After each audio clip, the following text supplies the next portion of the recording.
părinții nu-s acasă, de Miroslava Metleeva. Sașa. Nikita avea un verișor pe nume Sașa, fiul unchiului Valeriu. După cum știți deja, unchiul Valeriu era pictor, profesor la o școală de arte plastice. El chiar i-a făcut portretul mamei lui Nikita, care a fost prezentat în cadrul unei expoziții.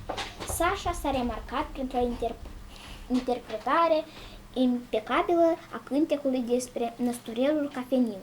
A învățat acest cântecel de la unchiul Valeriu, iar acesta de la tatăl sau bunelul lui Sașa.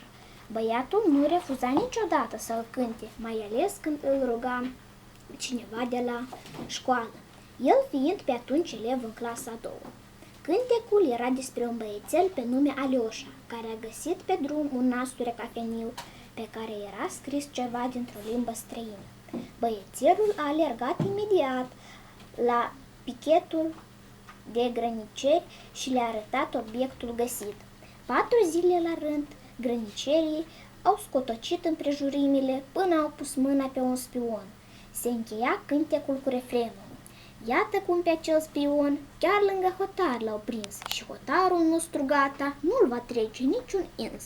În colecția lui Alioșa se află acum năsturelul și cinstit ca un erou băiețelul.